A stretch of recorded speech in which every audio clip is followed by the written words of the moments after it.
G'day and welcome to Alpha Crucis. Thanks for joining me.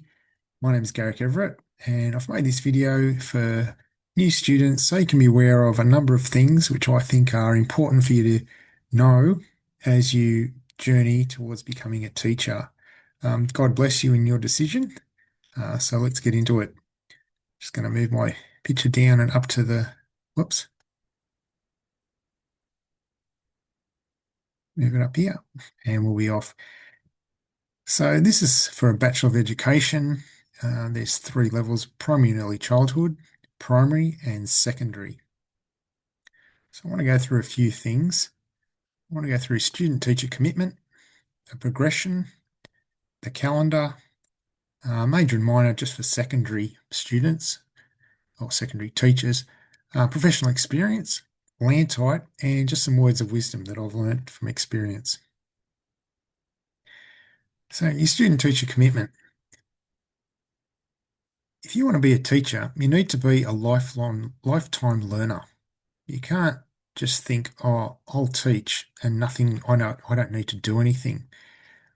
The person you are is what students are going to become. If you're not a learner, they're not going to be learners.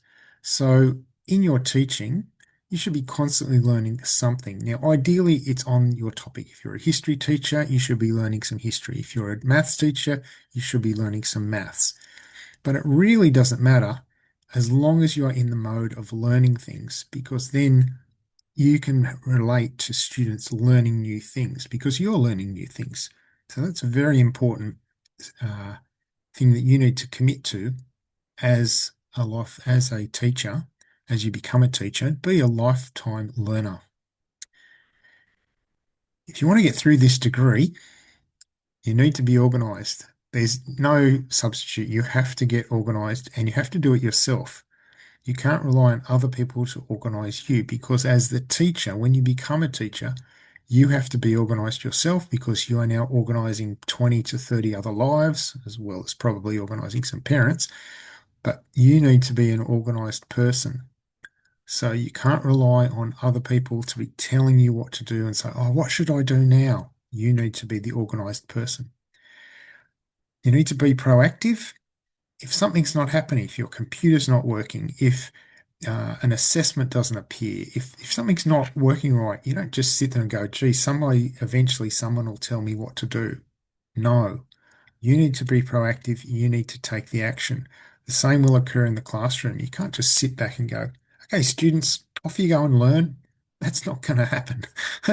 Sorry, it doesn't work that way. You need to be proactive in creating a learning environment. You need to be proactive in learning now, in getting your assessments done and working hard and studying. It's not going to just magically happen. It takes work. So be proactive. If things aren't working out, do something about it. Take some action. Don't get angry. Just stay calm, but take action so that things happen. Be respectful. This is very important, especially in today's age. You don't know who you're interacting with, and you don't know what people are going through. You never know what someone's just gone through when you interact with them. So be very respectful of what people are doing. It's a really critical skill to have that you show respect to students and to teachers. Teachers will be your colleagues. Be diligent. This I can't stress highly enough. You must be diligent. You've got to commit yourself and be absolutely diligent all the time. You can't just think, I'll listen to lectures for the first 6 weeks. Isn't this great? You need to get stuck into your assignments from day one. Start working on them every night. Do a little bit. Do a little bit. That diligence will pay off. Be committed to student success. And I've written there, aha. There's a thing which is the aha moment of a student where they go, oh, I get it. That's really important that you are committed to seeing students do that, not to your success, to their success. If you're only concerned about your success, about getting a paycheck, forget it. Don't be a teacher. Go and do something else. You need to be committed to seeing students succeed. And if you have to do volunteer work or spend free time helping them, that's what you're committed to. That's your heart for being an excellent teacher. You're committed to seeing them go, oh, I get it now, sir, or I get it now, ma'am. That's what you want to see. So if you're not committed to that, if that's not in your heart, then you need to really reconsider whether you want to be a teacher. So there, these are things that I think you need to have a commitment to be a good student teacher, and certainly in the long term to be a good teacher. Progression. We create what's called a progression for you. Uh, and what will happen over the 4 years of your study is it will list what you're going to study next and next and next. I'll show you an example of that in the next slide. So you're going to do 4 years, you're going to do 32 subjects for your degree, which is a 4-year subject. It'll be 4 subjects per semester if you're doing it full time, and 2 subjects per semester if you're doing it part time. Now you can vary that. You can do 1 or 3. There's no real, fixed thing where you have to do 4 and you have to do 2. It's ideal if you do, because we can pace through your progression.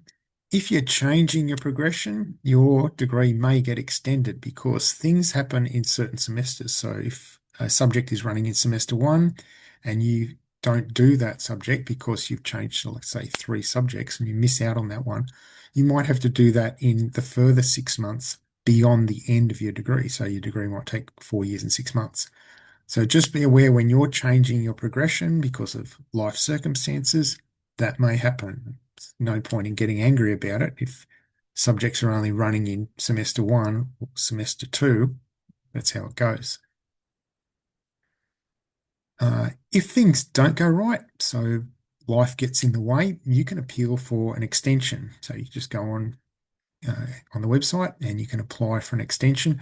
There's also formal appeals where something fairly major goes wrong in your life or in a life around you, where you can say, "Hey, look, this has happened. Can you please excuse me from this?" And that goes to a committee. So feel free to use that.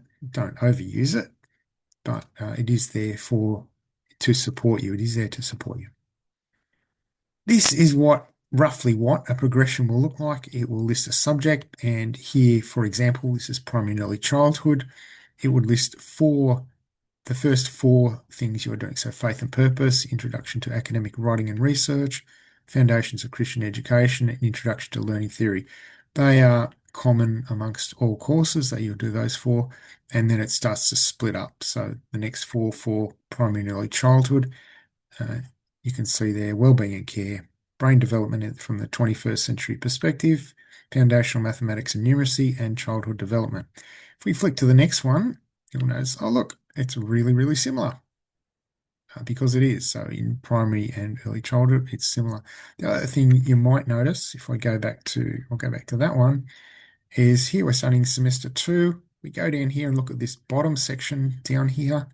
And what you can see is things are starting to move around. So you've got 2 in semester 2, then you've got a semester 1, then you've got back in semester 2. So things get moved around because certain things are running in semester 1 or in semester 2. And so we move things around for you as best as we are able. But like I said, if you're changing to 1 or 3, your degree may get extended because we might not be able to move things back into the semester so that you finish exactly when you want. So just be aware of that. If we look now at a secondary progression, so here you're starting with, again, the similar start, but completely different. This, from second semester on, it's completely different. And you're including here a major and a minor. And you've also got curriculum studies for the major, and you've got curriculum studies for the minor. You're going to do more different subjects so that you focus on those sorts of things. Also, you're doing different subjects because it's your higher level students. You're dealing with older students. This calendar, it's on the website. You can download that anytime. Just Google Alpha Crucis calendar or Alpha Crucis academic calendar, and you can see that for yourself. Just some things to point out in the calendar. So this grey area down here, so you can see if we go back here, you've got week 1, week 2, week 3, week 4, week 5, week 6, week 7, week 8, bit of a gap, week 9, week 10, week 11, week 12 in June. So they're the teaching weeks for semester one in this particular year. The black area there is, or the darker area there is summer school. So you can see there's some lessons occurring during summer school. Want you to look at this area in particular, these 4 weeks. Now, we've allocated these as part of a gap for your teaching pracs. So when you're doing second year, third year, and fourth year, you'll have to do some teaching pracs in a school. So you become the lead teacher. So I've allocated this gap for when that should occur. And if you click on a subject and you register for a subject, which is a PEX, a professional experience, the professional experience team will organise, 2 weeks or 4 weeks for you in a school, or 6 weeks. Now, we've only allocated 4 weeks because that's all we can fit in to get into half a year. Some universities don't allocate anything, but we've allocated 4, so it's partially covered for when you have to do 6. You might do the first week there and the last week there in a 6-week block. Same thing occurs in second semester. In second semester, a little bit different. The block here, if you look at the block here, you've got 1, 2, 3, 4, 5, and 6. So this 5 and 6 occurs in the school holidays. So the 6 weeks, if you're doing a 6-week block, might start here and it might go over to the first 2 weeks of the next semester. But they're the weeks we've allocated so you can do a teaching block. Other things to pay attention to is this. This is really important, the census dates. So this is the date at which you need to withdraw if things are not going right. If you think, well, I'm not going to get through this subject, I need to withdraw without penalty before these dates. So in 2025, it was 24th of March and 25th of August. So they're the two before which there's no penalty, and that's when you need to withdraw before. It's very difficult to make that decision because you think, I want to continue. It's also difficult because you haven't really gone through a lot of the course and you think, well, maybe I can get through it. So it takes a fair bit of wisdom to judge and think, I need to pull out so I don't get penalised. If you pull out after that, it will get registered on your transcript as a fail. This is just for secondary teachers. So if you're becoming a secondary teacher, you need to do a major and a minor. So a major is 6 core or pure subjects plus 2 curriculums, and a minor is 4 core or pure subjects plus 2 curriculums. So when you're doing a major, you will do typically 2 first year, 2 second year, and 2 third year subjects.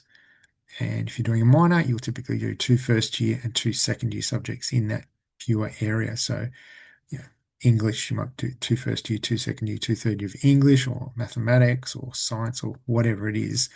Plus you do 2 curriculum subjects, and the curriculum subjects are broken up usually into 7 to 10, that's 1, like part A, and 11, 12, and that's part B. And that'll cover what the best way to teach is. You'll be writing lesson plans, that sort of thing. That's in the curriculum subjects. The pure subjects are literally pure subjects. You'll study like pure chemistry or pure history. You won't be studying how to teach it in the pure subjects. Subjects which can't be a minor are music, visual arts, design and technology, all of the sciences, and PDHPE. So none of those are permitted to be minor. They have to be majors.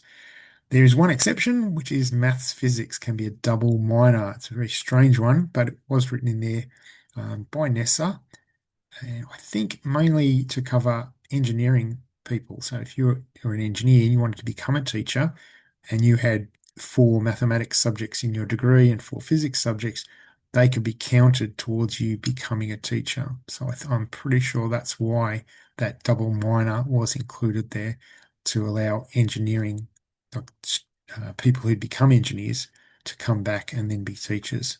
However, it is available for you if you want to choose it. Some subjects aren't offered at Alpha Crucis, and you will do CIS, which is cross-institutional study. So when you do that, you'll apply on a form. which you can just download from our website, fill it out with the subject you want to do, send it in to myself, which will go to the registrar, and it'll come back to you for you to take back to that university. So, for example, we don't do chemistry. We haven't got the facilities for that, so you would have to go to another university, do those 6 subjects at the university, and you would get a cross-institutional study form to do the 6 subjects, and you'd sign up for that. It's a fairly simple process.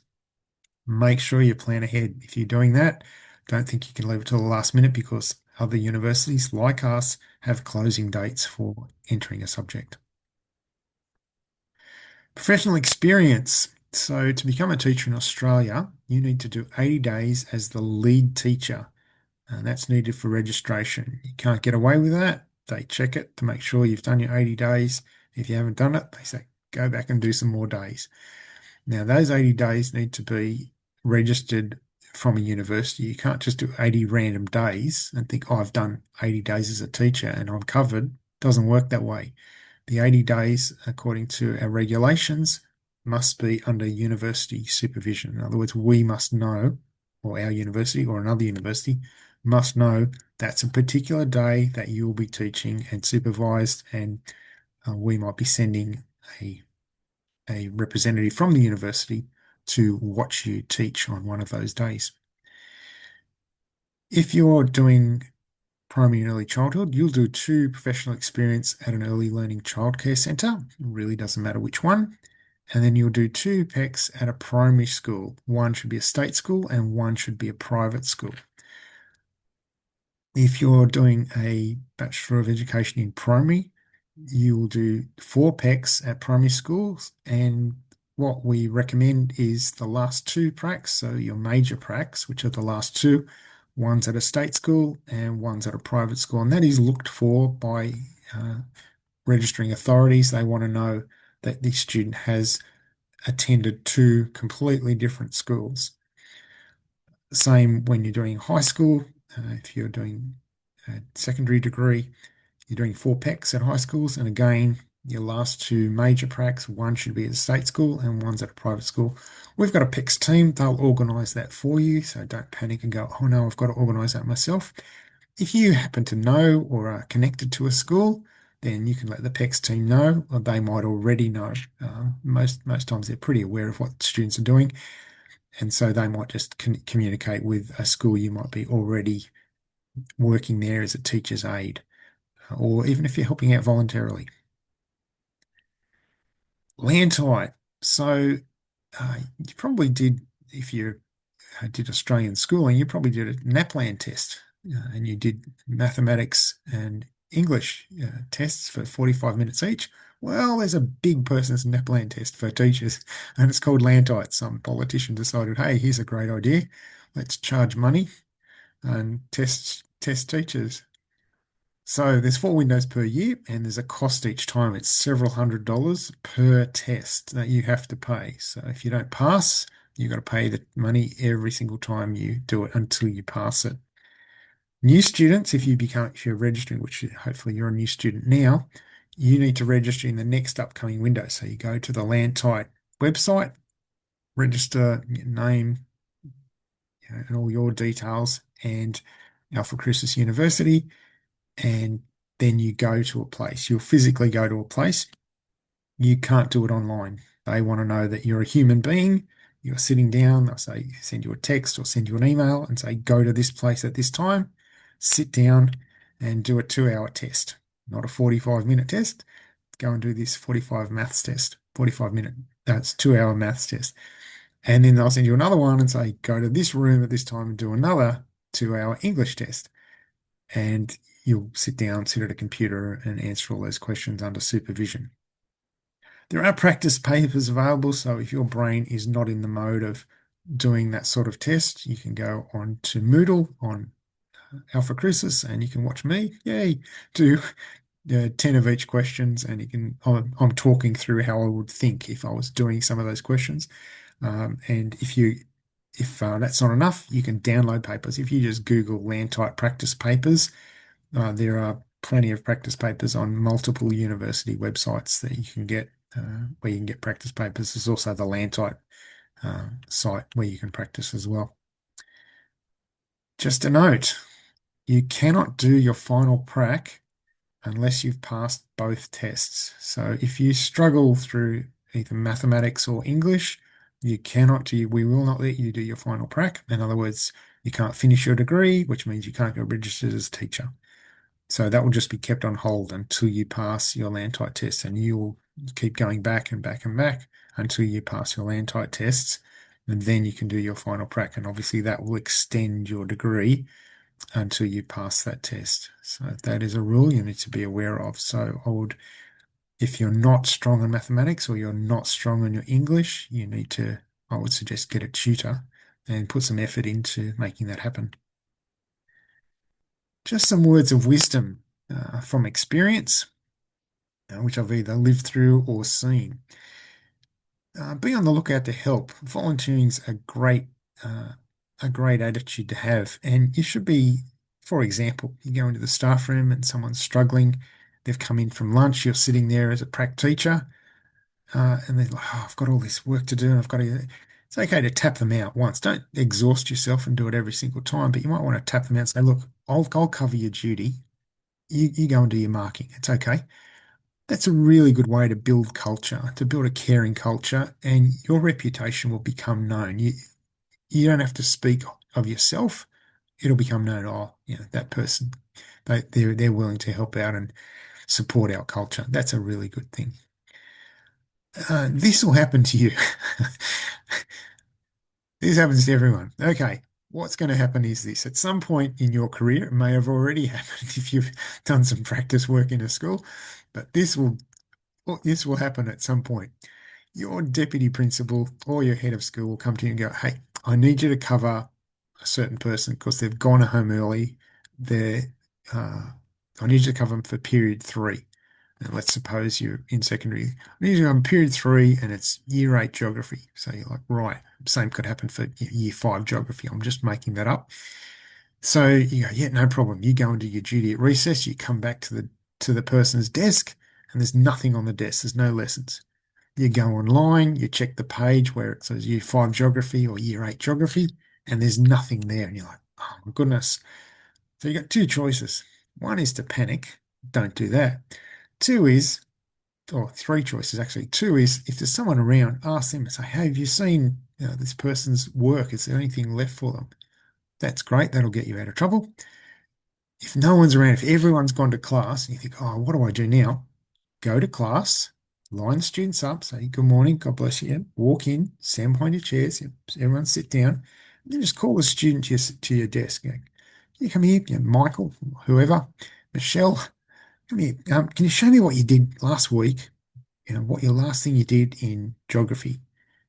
And they might show you, oh, you go, great. And then you call out two others and go, Paul, Peter, go over and get the geography textbooks and just hand them out to everyone.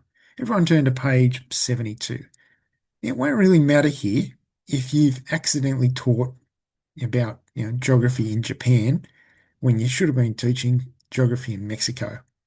The fact that you've kept the class calm, you haven't caused a riot, is going to be valued highly. Ideally, you teach the right topic. That's a great thing to do, but it won't really matter if you've taught Japan a whole lot earlier than what you should have for the class. The fact that you've stayed calm, you've kept the class calm, and you've monitored them, you've gone back to the deputy and said, I've done this is what I've done. I found out now that I should have done this. That's okay. Stay calm when you're doing things. Now, ideally, you can figure things out because you're a clever person and you get it right. But if you don't panic. The most important thing is to maintain your composure, maintain class composure. And for yourself, don't let that happen to you. Have a folder on your desk of backup lessons. So if you're away, if you're sick, if you're called away because you have to care for somebody, your child or your parents or someone you've got to care for, have backup lessons on your desk in a folder. The other thing is have backup lessons online somewhere as well. So that you're not that person. You're not the person who, oh no, if they're sick, I don't know what to do. Oh, that's that person. They never prepared. Be prepared. Have things ready. Other thing is guard your reputation. Here's an example. So let's suppose you're a girl and you've got two boys and they want tutoring before school or at lunch or after school, and you're helping them out. So they might not be actually tutoring. They might just say, "Can you help me out with this?" And you help them out. Let's suppose you're a girl and you've got the two boys there. If it's quiet and around there, what you need to do is make sure your windows are open, your doors are open, and um, you're not you're making things obvious. I would get the phone number of two teachers, one girl teacher and one boy teacher, put them on your phone, have that in your pocket. Send them a text and say, "Can you do a walk by?" Now, all that means is they're just going to walk by your classroom during that time. And it's not saying, "Oh no, I can't handle myself." It's just a wise move that they're going to walk by and make sure nothing's happening. Certainly, if you get like a senior, uh, let's say the head of science is walking by, they're going to stick their head in and go, "How's it going, boys?" And they've got to know that, if they're getting help, that someone's going to be checking on them. That they can't muck around. They can't create sort of magical stories that, cost you your reputation in time in trying to defend, nothing was happening. You've got someone walking by your window. Same thing in reverse. If you're a guy and you've got two girls or a girl and you're tutoring before school, during lunch, after school, and there's no one around, send someone a text, get them to do a walk by, guard your reputation, or even better, do it, in the staff room, in a closed off area of the staff room, so that you're on view to others. Uh, the idea is protect your reputation. You don't want to have to go through ages and ages of defending yourself. It's not worth it. So that's my advice to you. Just be wise. Take wise steps. Dress professionally, act professionally, and set a good standard. In particular, dress professionally. Don't dress like you're, the hottest thing on campus and, you're the best looking and whatever. You're in your muscle t-shirt or you're wearing this beautiful dress or whatever. You dress professionally. You're setting the standard of how you expect students to grow up into. So set the standard of excellence. Dress professionally, act professionally, and set a really good standard. A really important one, be friends with teachers, not students. So make friends with all the teachers. Have lunch with teachers, have morning teas with teachers, etc., etc. They're your friends. You're not friends with the students. That's not your goal. And don't make it your goal. You're not to be friends with the students. You can be friendly towards students and encourage them and everything like that, but they're not to be your friends. Your friends are the teachers, and especially on social media. You need to avoid any connection as much as possible with social media. If they're following you, you especially need to show wisdom. If you happen to be a youth leader and a teacher, and you need to show discernment there about how you're going to treat them and whether or not you need to step away from one, or make a request to the principal to say, "Well, look, I can't be teaching that class because I've got them as," or you need to step away from your ministry in that area and say, "Well, I'll just not take that particular group of students at this time." Just be wise in how you're doing that, because you can end up in a situation where they're called your friend and you're having to discipline them, or you're giving them a harder mark on an assessment. It just can go bad really, really quickly. So you don't want that. Be friends with teachers, not students. As students, you are the teacher. You are setting the standard and you're the teacher. So just be aware of that. A final word of wisdom would have to come from the Bible. Let your light shine before others that they may see your good works and glorify your Father who is in heaven. Whatever you do, you are an example of the Lord Jesus Christ. So let your light shine. Be the guiding light for those students, and honor God. Do your best in everything you do. My prayer for you, may you be diligent and may the Lord grant you wisdom throughout your teaching journey. God bless you. I hope to see you around sometime. I wish you all the best with your teaching, and I'll see you later. Bye.